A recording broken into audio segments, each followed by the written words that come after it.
Nos place recibir a Fausto Jáquez.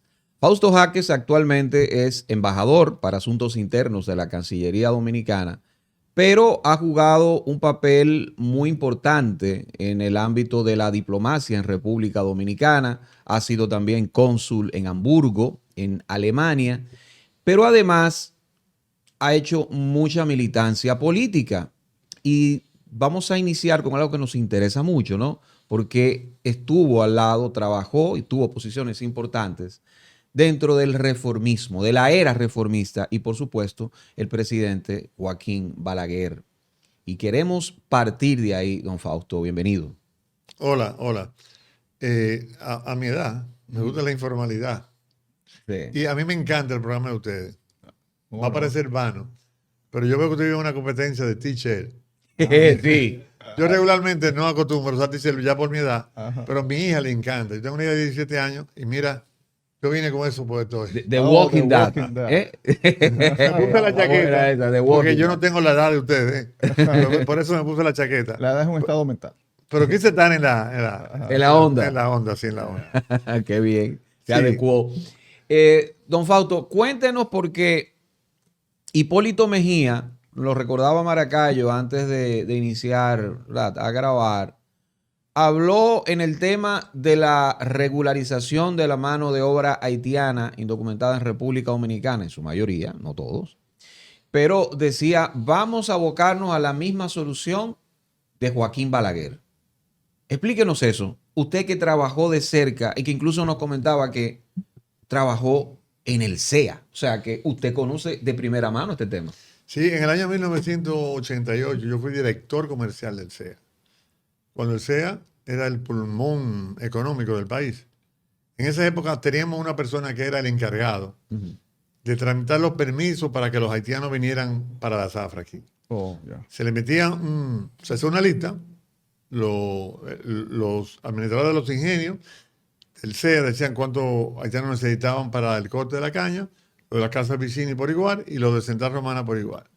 Entonces se metían unos carnets temporales para esos jornaleros y al término de la zafra tenían que devolver los carnets. Los encargados tenían que, con el listado, comprobar que los que habían entrado habían salido del país.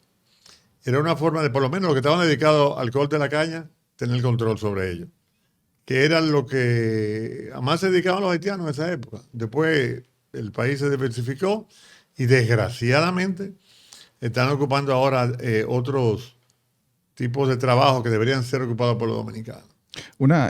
Cuando le hicieron la pregunta a Hipólito Mejía dijo, no, vamos a la fórmula de Balaguer.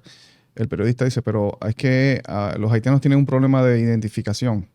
Muchos de ellos no están identificados. Entonces, Hipólito contestó, ¿no?, en su forma, eso no es problema, le ponemos un nombre nosotros, un papelito ahí. Ahora, si ese problema existe ahora con los haitianos, de que tienen un problema de que no tienen documentación, ¿cómo hacían para identificarlos en esa época? Como ya te dije, cada empresa, sea el CEA, Central Romana y Casa Vicini, tenía un responsable. Y ese responsable, pues asentaba en un listado el nombre por la razón que fuera. Si tenía documentos, porque algunos tienen documentos. De 11 millones, quizás 2 millones tienen documentos. Pero los que no tenían documentos tienen su nombre. El nombre que ellos decían. Exacto. Y ellos eran responsables de saber dónde estaban ubicados, dónde dormían y cuándo tenían que regresar. Una gente dirá que es un sistema de esclavitud, pero no es culpa de nosotros. No es culpa de nosotros que Haití por muchos años haya estado sometido a la pobreza que está sometido. Mira, ha pasado un caso últimamente que ya está simpático, no me lo inventé yo, y soy el que más sabe, pero un joven muy estudioso lo compartió en las redes. Haití ha tenido mucho que ver con Francia, porque fue colonia francesa. De hecho, la gran deforestación que hay en Haití es porque muchos de los perfumes famosos franceses fabricaban con árboles que se daban en Haití y que actualmente quedan muchos en la cordillera de Bauruco, República Dominicana. Que yo quisiera tener tiempo, lo voy a sacar para ir y darme una vuelta y ver si realmente están explotando esa zona, que deberíamos los dominicanos empoderarnos y evitar que se haga con la cordillera de Bauruco lo que se hizo en Haití. Porque si llevaban esos árboles para Francia para fabricar su perfume. Hay un licor delicioso. A mí me encantaba, porque ya por el azúcar no puedo tomar muchos licores, que se llama Grand Marnier. Uno de los elementos, de los componentes esenciales del Grand Marnier es la cáscara de naranja agria. Ok. Y la naranja agria se daba endémica en el norte de Haití, alrededor de Cahuaitiano. En esa zona se daba toda la naranja agria que se exportaba para Francia para producir el Grand Marnier. Después de este lío de la pandilla, empezaron la pandilla, le han cogido miedo los productores de Grand Marnier a negociar con Haití y eso nos ha convertido a nosotros. En el área de Dajabón hay hasta una asociación de productores de naranja agria que están produciendo naranja agria para exportar a Francia, para fabricar el Grand Marnier. A veces la desgracia de uno es la bendición de otro. Yo a veces digo, en círculo cerrado, que aquí algún día tendremos que hacerle una estatua a Fidel Castro. Porque Fidel Castro se ocupó de hacerle, no voy a hacer juicio de valores, pero el turismo en Cuba bajó casi a cero, lo que nos dio a nosotros el chance de crecer como hemos crecido en el turismo. Realmente, lo que hay que luchar es por ayudar a Haití para que ellos produzcan en Haití, cosa que está difícil porque, como te digo, lo han devastado, lo han deforestado. Y mientras más ayudemos nosotros a Haití, no nosotros, el mundo, más fácil será el control de la frontera. En esa época los dominicanos no querían cortar caña. ¿Por qué? No solamente los dominicanos. Ahí se da un caso muy interesante. El sur de Estados Unidos siempre se ha tenido como el gran productor de algodón. Uh-huh. El algodón también tiene como una fibrita que es corta. Entonces, para la piel blanca eso es muy difícil. La piel blanca es mucho más débil que la piel negra y se corta fácil y hasta sangra uno cuando está... Una vez yo recuerdo, yo fui militar, estábamos en la escuela militar y aquí se hizo una campaña para que los dominicanos cortaran caña y a los militares no llevaran a cortar caña. A mí se me rasgaban los brazos porque la piel es más débil, la piel de los blancos. Entonces es más fuerte el haitiano para cortar caña que el dominicano. Lo digo porque como usted dice que en esa época era la industria más fuerte de la República Dominicana, y hoy en día que se está hablando que la construcción es una industria que aporta mucho al PIB, y entonces vemos cómo los dominicanos supuestamente dicen los grandes inversores de esta industria de que los dominicanos no quieren trabajar ese asunto por un asunto físico. Que estamos hablando de ¿qué? 50, 40 años y estamos en lo mismo. Es decir, el dominicano no quiere participar en la industria que más dinero le deja a la República Dominicana.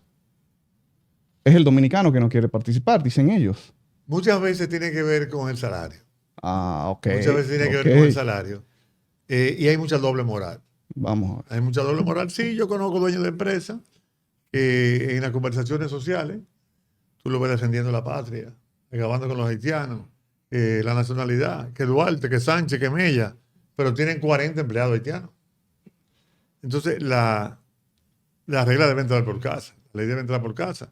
Si usted es tan patriota, no emplee ilegalmente a un haitiano. Si usted quiere ayudar a los haitianos, porque yo no estoy en contra de los haitianos. Mira, les comenté fuera de cámara que yo estoy terminando un libro de mi experiencia en el servicio exterior y en una parte yo relato que un día me invitó el jefe de la policía de Jamaica a su despacho. Yo fui y me dijo que cómo nosotros nos las arreglábamos para controlar la inmigración haitiana aquí. Y yo le dije, ¿por qué tú me haces esa pregunta? Porque están llegando muchos haitianos aquí a Jamaica y estamos preocupados. ¿Tú sabes qué color son los jamaiquinos? Son más negros que los haitianos. Y ya estaban preocupados por la entrada de los haitianos. El problema de los dominicanos con Haití no es por la raza. Porque aquí hay muchos proyectos que todos sabemos que son dominicanos y somos en llave. Yo tengo amigos en llave de beber trago, de compartir. Hay dos razones. Una es la razón histórica. Por muchos años, la historia la escriben, desgraciadamente, los que ganan, los que tienen el poder. Y se escribió la historia para ponernos enemigos de los haitianos. que los haitianos devastaron República Dominicana, que venían y acababan, que violaban niñas, que hay una gran historia que es Leyenda negra. hay una historia del degüello de Moca. ¿Tú no has leído Sí, sí, nunca el eso? degüello de Sí, Moca. claro. El degüello de Moca. La devastación en Osorio. A mí me dice que mi familia de la sierra, de San José de la Mata, Santiago Rodríguez y Monción, porque en los llanos los haitianos mataban a los blancos y había que salir huyendo para la montaña. Es decir, históricamente nos pusieron en contra de los haitianos por el asunto que también nos invadieron en 2 ocasiones, ya después que nosotros éramos una república libre. Y la otra parte es la parte de la inmigración. Somos más o menos 11 millones de dominicanos y más o menos 11 millones de haitianos. Entonces la gente no quiere que haya una proporción elevada de haitianos aquí que puedan incluso decidir en las elecciones y puedan incluso decidir en elegir las autoridades. Entonces es válido que la gente esté preocupada, pero no es un asunto de raza como mucha gente lo quiere pintar. O sea, no es un asunto de color, porque los haitianos, o sea, los dominicanos blancos y negros nos llevamos bien. Aquí yo no he visto ningún problema entre dominicanos por asunto de color. No, no, yo estoy de acuerdo. Aquí yo creo que la discriminación quizás se puede dar por otra parte, quizá clase, de clase, Que quizá, se da entre nosotros mismos, ¿ah? que se O da sea, entre normal. nosotros, o sea, y mayoritariamente somos un pueblo mulato, o sea, que tampoco es que, 90% de los dominicanos. claro, estamos todos mezclados. Sí. Siempre todos mezclados. Yo no sé por qué yo soy blanco con los ojos azules, porque mi abuela era más oscura, pero por mucho que ustedes dos. No, a los afroamericanos que vienen aquí al país se sienten muy bien porque lo tratan excelentemente bien, con la Claro. hospitalidad normal del dominicano. Son negros. Totalmente. Así que no es un asunto de color. Hay una parte que mucha gente no conoce. Hubo un momento en que en Nueva Orleans, como ya te dije, en Nueva Orleans se corta mucho algodón. Algodón, sí. Y eso es digno de estudio. Sí. ¿Por qué fue la Revolución Americana? ¿Por qué la Guerra Civil? La guerra civil. Fue un asunto de intereses, no como la gente cree que fue por la patria. Es intereses. La gente del norte ya empezaba con la industria y querían mano de obra barata. Y por eso querían liberar a los negros del sur para que fueran a trabajar barato para el norte. Pero Nueva Orleans era de propiedad de Francia, al igual que Haití era propiedad de Francia. Entonces había una relación muy estrecha entre Nueva Orleans y Haití. En Nueva Orleans, que es parte de Estados Unidos, hay mucho mejor nivel de vida que en República Dominicana. Muchos haitianos quisieran irse para Nueva Orleans. Por eso ustedes ven que la tendencia que hay de Estados Unidos a siempre querer como echarnos a nosotros toda la responsabilidad de Haití para ellos no asumir ni directa ni indirectamente con la parte que le toca, porque Nueva Orleans ahora, después que ellos se lo compraron a Francia, es un estado de Estados Unidos. Ujú. Y ellos deberían asumir parte de esa responsabilidad. Yo hace un poco tiempo asistí a una reunión, no me voy a exceder en la particularidad, pero se estaba discutiendo el asunto de la poca ayuda que República Dominicana daba. Y yo, la única posición que hice fue, si tú tienes 100 y tú das 50, ¿cuánto estás dando? No, el 50%. El 50%. Y si tú tienes 100,000 y tú das 50, ¿cuánto tú estás dando? Nada. Nada. Esa relación yo la hice con lo que nosotros aportamos a Haití y lo que Estados Unidos aporta a Haití. Ah, Porque nosotros aportamos mucho en salud, Ujú. en educación, en trabajo, hasta en relaciones sociales. Porque muchas dominicanas se casan con haitianos, porque hay dominicanas que lo que quieren es un hombre que lleve el salario a la mesa, a la casa. Y tú sabes que los dominicanos somos muy tigres. Los dominicanos nos gusta coger la mitad del salario para beber cerveza y la otra mitad para la casa. Es decir, que nosotros aportamos mucho, relativamente mucho, pero el problema es ya. Definitivamente. Don Fausto, háblenos de cómo era Balaguer. O sea, cómo era Balaguer en la cámara apagada, cómo él manejaba este tema de Haití, cómo él lo comprendía, cómo trabajaba en base a eso, más allá del discurso nacionalista y todas esas vainas. Balaguer era un hombre práctico. La palabra más usada es pragmático. Ujú. Él hacía lo que tenía que hacerse en el momento. Porque de hecho el mismo Balaguer tiene raíces haitianas. Como tenemos mucha gente en este país. Vamos a decir raíces no directas, pero de un 100%, 20%. Muchos tenemos, muchos dominicanos. Sí. Muchos, porque acuérdate cuando el corte de Trujillo, que no fue tanto como dicen, pero bueno, lo hubo. Era porque ya en Navarrete estaba corriendo el GUL, o sea, la moneda haitiana. Ya estaba llegando un momento que el país se sentía invadido pacíficamente por Haití y Trujillo tomó esa decisión. Fíjate que después se resolvió con el mismo gobierno haitiano de una manera económica, que es poco humano, pero fue así. Entonces Balaguer era pragmático. Depende del momento y de lo que tenía que hacer.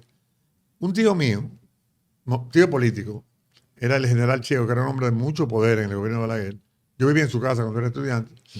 Su esposo era apellido Jaques Olivero, igual que mi papá. Era, yo creo que la persona que el doctor Balaguer más utilizaba para resolver los problemas haitianos. Tenía muchas relaciones allá en Haití y arreglaban los asuntos haitianos de manera pacífica. Pero Balaguer era nacionalista. Nacionalista. Yo dije hace unos días, hablando, creo que en un programa de televisión, no sé si en privado, que hay una gran diferencia entre fraude y yo le llamaría que habilidades. Porque si a ti te descubren, bueno, es un fraude, si hay pruebas. Pero aquí, desgraciadamente, los dominicanos no tienen una cultura democrática. Si le dan chance, todos hacen trampa. Fíjate, en el año 2000, cuando pusieron, en el 2012, cuando el candidato fue Gonzalo Castillo, en el 2020, 2020. el mismo PLD se acusó al PLD de hacer trampa, que es lo que provocó la división, que Leonel Fernández se fue de ese partido. Y ellos hablan mucho de trampa y de fraude. Pero ese partido se dividió por un fraude que le hicieron a Leonel Fernández, entre ellos. Es decir, aquí es muy común que la gente, si le dan chance, se tome sus libertades y saque provecho. A Balaguer le permitieron que él y su gente tuviéramos, porque yo participé un par de veces, habilidades para conseguir curules en el Congreso o alguna sindicatura. Hasta la misma presidencia hubo un momento que se hizo cosas. En el 94 fue tajante aquí. ¿Tú sabes por qué fue tajante? Porque en el 92 al presidente Balaguer le propusieron que aceptara unos asentamientos, unos campamentos en territorio dominicano para exiliados haitianos. Y el presidente Balaguer se negó rotundamente. Dijo que no. En territorio dominicano no se iban a hacer campamentos para exiliados, porque en los tratados internacionales, desde el primer momento que tú aceptas a un ser humano como exiliado, ya tú le estás dando permiso de vivir en tu país. Tú no lo puedes sacar. Desde que tú lo aceptas como exiliado. Sí, dando asilo político y eso ya... Sí. Sí, mira el problema que tiene Donald Trump con los permisos de asilo, que no lo quiere quitar y ya no puede. No puede. Se lo han porque negado. Es un axioma de las relaciones internacionales que un exiliado político es un exiliado político. Y de un día por otro, por una firma, tú no puedes quitarle la condición. Bien. Hay un tema que usted seguramente debe más o menos conocer. Si no, no hay problema. Pero esto como es espontáneo. Yo no tengo miedo. Se ha hablado mucho del Hotel Santo Domingo. De que si era del Central Romana o que si era de la... Gulf and Go- Western. Ajá. Y Gulf and que, o sea, porque el presidente Luis Abinader ha anunciado de que el Estado lo va a comprar. Entonces, hay personas que están diciendo, ¿pero qué va a comprar qué? Si eso es del Estado Dominicano. Sí, y don Tomás Castro ha dicho que Hipólito Mejía en su gobierno tiró un decreto donde se eliminaba un contrato de arrendamiento que tenía ese hotel. ¿Usted sabe algo de eso? Mira, yo lo que me he enterado por la prensa, por la televisión. Y resulta muy interesante. Pero eso sería bueno buscar los papeles. Sí, hay que tener los papeles en la mano para tú saber lo que es y lo que no es.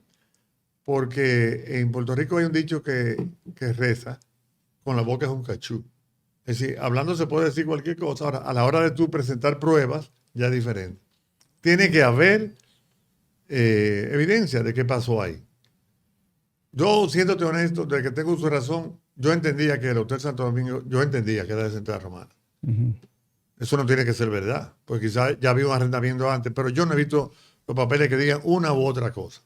Ahora, de que tengo su razón, yo entendía que el Hotel Hispaniola sí, era del gobierno y Central Romana lo había comprado. Después creo que Miguel Valga lo compró y no sé Sí, qué hicieron al Manuel final Vargas, con eso. sí. Mira, en el año 1977, si mal no recuerdo, aquí se celebró el concurso Miss Universo. Ujú. A mí me tocó trabajar en seguridad. Yo era oficial del ejército en ese momento. Yo hice la carrera militar, joven, que era costumbre en mi familia. Y recuerdo que las concursantes estaban hospedadas en el Hotel Hispaniola, que fue una... Y muchos amigos míos trabajaron, algunos de choferes, en todo quería trabajar todo el mundo. O sea, todo quería trabajar y clase alta. Quería trabajar en mis universos para estar cerca de las mujeres más bellas del mundo. Las mujeres se hospedaban en el Hispaniola y los jurados y técnicos en el Hotel Santo Domingo, en los dos hoteles. Y el Santo Domingo era un poquito más de lujo que el Hispaniola. Yo recuerdo que nosotros la llevábamos noche al hotel, a Neón, a la discoteca La del Hotel discoteca Hispaniola. Neón, claro. De los jevitos, la discoteca de los jevitos. Sí, pudimos bailar con esas mujeres. Entonces, en esa época ya el Hotel Santo Domingo parecía que era de Central Romana.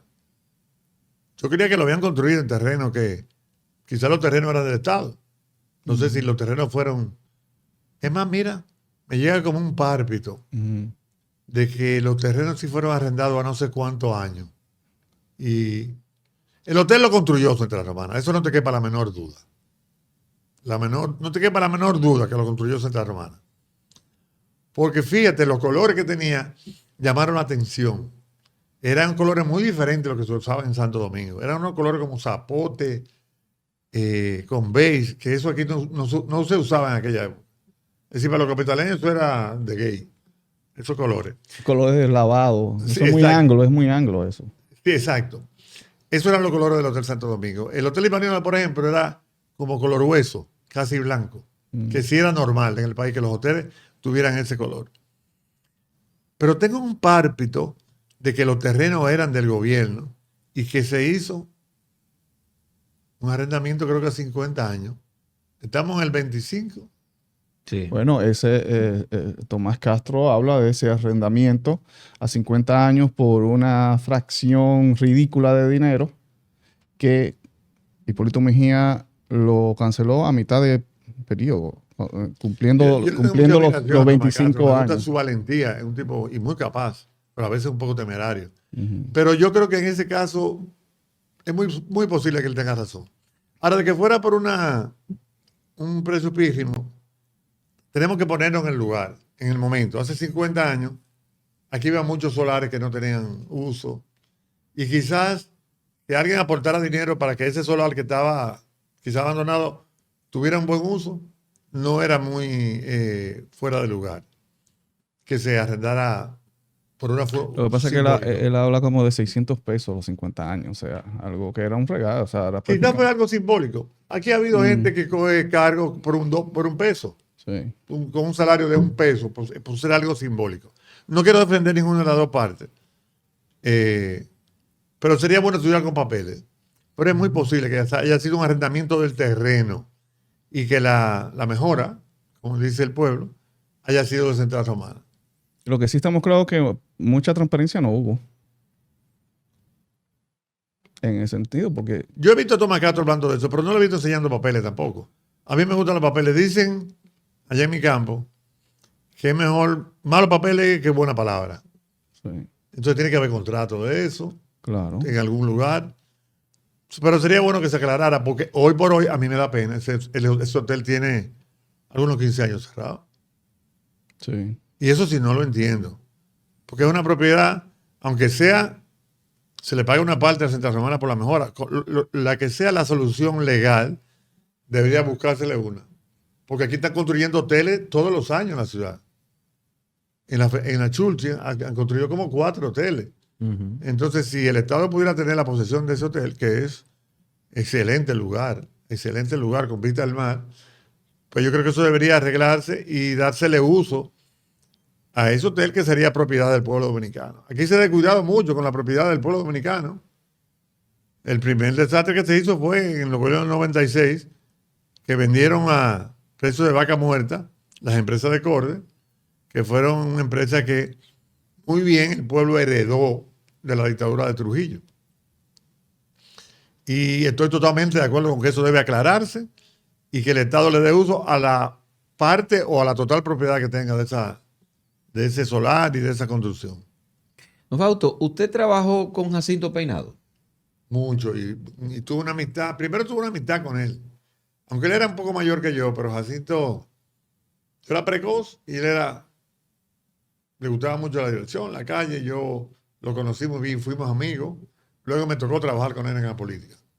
Muy de cerca, muy de Muy de cerca. cerca. Lo Entonces, conocí muy bien. hay una, se habla mucho de ese tema de Jacinto Peinado y sobre todo en sus últimos años en el reformismo, luego de verdad de ser un militante reformista muy entusiasta, de que como que Peinado fue traicionado por Joaquín Balaguer y que incluso la política lo quebró financieramente. ¿Qué tan cierto es eso? Sí, la política lo quebró.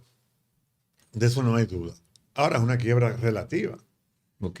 Yo quisiera tener lo que le quedó a él cuando quebró. Estando quebrado. Cuando quebró, estando quebrado.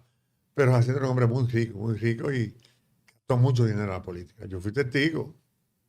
Es más, yo fui parte de lo que gastamos dinero, gastamos ese dinero en actividades. Yo hice actividades que Jacinto lo pagaba todo. De hecho, llegamos al gobierno en el 86 gracias a que Jacinto Peinado hizo una campaña para ser senador.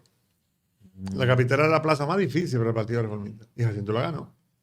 Jacinto la ganó trabajando, muy trabajador y buena persona, aunque él le gustaba privar en déspota, pero era muy buena persona.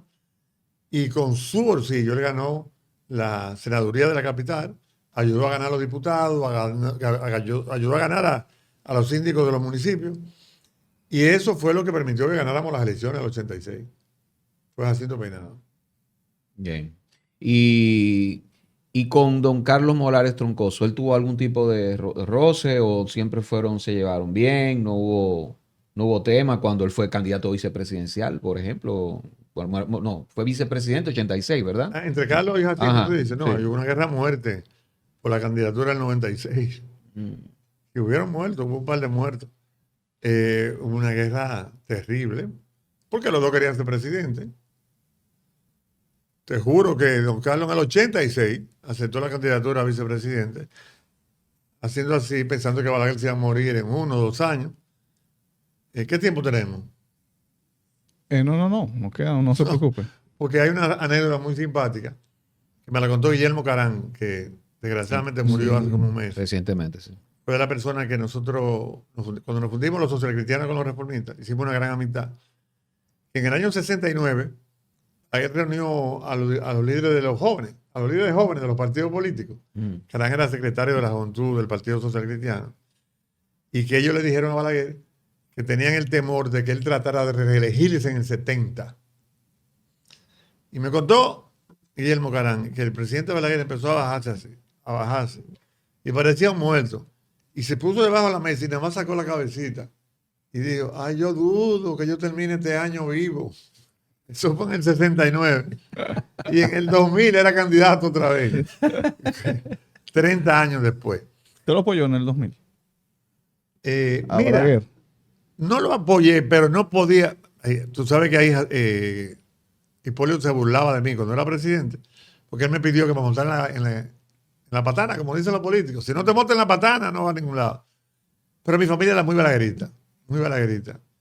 Y en el 2000 yo tuve que prácticamente mantenerme neutral. Ya yo consideraba que Balaguer no estaba en condiciones. Desde el 88. En el 88 yo me fui en contra de la reelección. Yo apoyé a Fernando Álvarez, porque ya Balaguer estaba ciego totalmente. Casi no oía. A veces le amanecían unas varices en las piernas que no podía caminar. Y yo decía que tenía que haber otro dominicano que pudiera ser presidente. Pero en el 2000 no. En el 2000 yo me mantuve neutral. Acompañaba a Hipólito algunas cosas, porque Hipólito y yo somos primos, muy amigos. Lo conozco desde que yo nací. Y en algunas cosas acompañaba al presidente Balaguer por los amigos.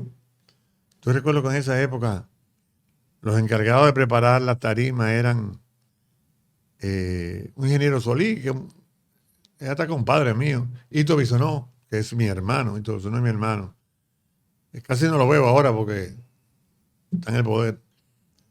Y no es que él sea comparón, sino que tiene muchas ocupaciones, vive viajando. Y Milton Ginebra Morales, que fue de mi compañero también en la juventud, era quienes preparaban una tarima que se hacían con furgones. Y a Balaguer lo subían con un montacarga, pues ya casi no podía caminar. Y preparaban como unos pasamanos de alfombra para cuando el montacarga subía, porque Balaguer era muy orgulloso, a él no le gustaba que lo agarraran, ya viejito cayéndose. Si tú lo agarrabas te hacía así, era orgulloso. Entonces le preparaban como un pasamano y él se agarraba de ese pasamano de alfombra y entonces llegaba a donde estaba el púlpito para hablar. Mira, Balaguer tenía un carisma, tenía fanáticos en el país. Yo recuerdo que yo fui al meeting de Puerto Plata y cuando terminó el meeting, los dirigentes de Balaguer cortaban pedacitos de la alfombra donde Balaguer pasaba las manos para guardarlo. Dios. Para guardarlo de recuerdo. De esa alfombra que Balaguer había tocado cuando se cortaban y lo guardaban. Así fue la campaña de 2000. No sé cómo la hizo. Yo recuerdo que en el meeting de cierre de campaña fue en el Malecón con Máximo Gómez. El presidente Balaguer ese día no se podía levantar. Y esperamos creo que 6 horas y que él pudiera llegar al meeting. Y habló quien le dio la gana. Incluso mucha gente salió diciendo que eran líderes políticos, porque hablaron en el meeting de cierre de campaña. Y era que el presidente Balaguer no llegaba, porque no podía, ya no tenía fuerza. Y en esas 6 horas, todo el que quiso hablar en el micrófono habló. Yo recuerdo que Sandra Castillo, una muchacha muy simpática ella, que tenía un programa que se llamaba Los Niños Pueden. Claro. Oh. Hasta Sandra subió y habló. Y después Sandra decía que ella era una líder del Partido Reformista. Me parece que estaba ganando tiempo para que Balaguer pudiera llegar a la tarima. Y al final llegó y habló, poco, pero habló. Y decidió las elecciones. Bueno, sí. ¿Las decidió? Mira, eso sí es interesante. Hace unos días le preguntaban a un amigo en un programa de televisión que cómo Hipólito logró cautivar a Balaguer. Porque Balaguer fue que dijo, no ganó Hipólito. Y constitucionalmente no había ganado. No, sacó un 49. Y fueron y le rogaron, trataron de que fueran a una segunda vuelta, porque ya Hipólito no tenía dinero por la segunda vuelta. Y si había una segunda vuelta, la cosa podía variar, porque el PLD estaba en el gobierno y sí tenía recursos. Entonces, él no supo contestar cómo Hipólito cautivó a Balaguer. Se dice que Balaguer dijo, no, ya, hay que dejarlos gobernar. Como sentenciando para que vean.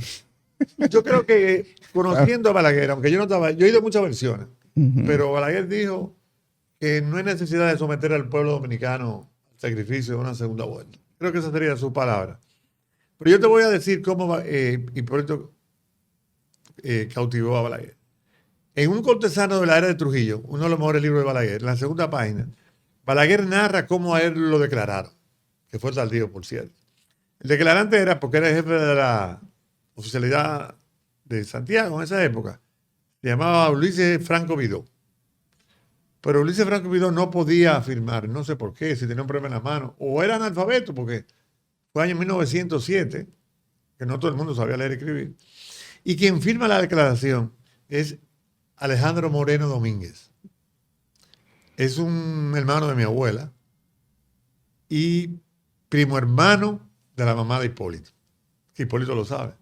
Ya por ahí Hipólito tiene temas de qué hablar con Balaguer. El presidente dicen que el más serio que ha tenido República Dominicana se llamó Juan Isidro Jiménez, que fue el primer rico dominicano. El primer rico dominicano, él era hijo del presidente Manuel Jiménez, vivía en Santo Domingo, pero se trasladó a Montecristi, que era el lugar ideal para hacer negocios. Porque de Montecristi es que se puede transportar más fácil a Europa, en este caso a Alemania y a Francia, productos de aquí. Él puso su negocio en la casa de Jiménez en Montecristi, pero Juan Isidro Jiménez casó, como dicen en el pueblo, casóse con Santico Domínguez, que era hermana de mi bisabuela, también de Gurao. Tía abuela de Hipólito también. Uh-huh. Entonces son temas en común que tenían Hipólito y Balaguer. A Hipólito le encanta, así como ustedes ven que Hipólito priva en campechano, Hipólito le encanta la genealogía, le encanta averiguar las raíces de toda la familia. Si se junta contigo y contigo, le va a sacar quiénes son sus familiares. Entonces Balaguer hizo una amistad estrecha con Hipólito. Hipólito enamora a la gente y por eso fue el apoyo que le dio Balaguer a Hipólito. Bueno, ahí Edwin decía lo que dijo Fidel Castro. Sí, Que aquí la revolución no es posible. exacto. Por eso mismo. Usted dio su historia, Todos son ¿verdad? familia. Usted dio su historia, ¿no? Que alguien, un revolucionario dominicano le pregunta a Fidel Castro, eso es supuestamente, Sí. pero comandante, ¿por qué en República Dominicana no se puede dar la revolución como si ocurrió en Cuba? Dice él, es que ustedes... Todos son primos. Todos son primos. Esto es una colindancia. Dice, allá ustedes son primos. Aquí Yo hay te- alguien hermanos de tal, fulanos de tal, y se conocen todos. Y además, geográficamente, República Dominicana es menos intrincado, si se quiere, que Cuba, que es Mucho más más grande, pequeño, que es mucho mucho más más pequeño, grande. sí. Exactamente. Y en Cuba también se da la particularidad que Santiago es lejísimo de La Habana y son Exactamente. como los dos polos del país, Ujú.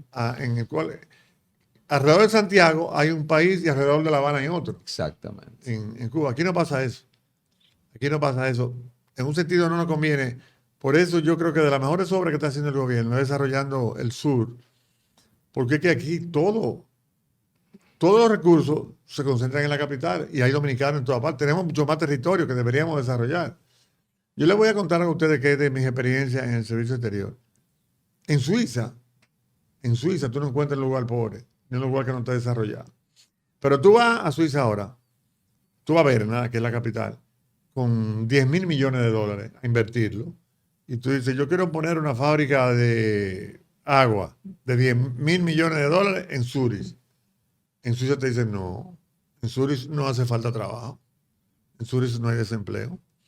Esos 10.000 millones de dólares, si usted quiere, los invierte 4.000 en Lugano, 3.000 en Neuchâtel y 2.000 en tal sitio, para que la riqueza se distribuya en el país entero y se le pueda sacar provecho al país entero. Bien. Y eso es así. Bueno, Fausto Jaques ha estado con nosotros en La Quinta Pata, no será la primera vez. Recuerda suscribirte, activar campanita, darle a me gusta para seguir creciendo, comparte y todo eso.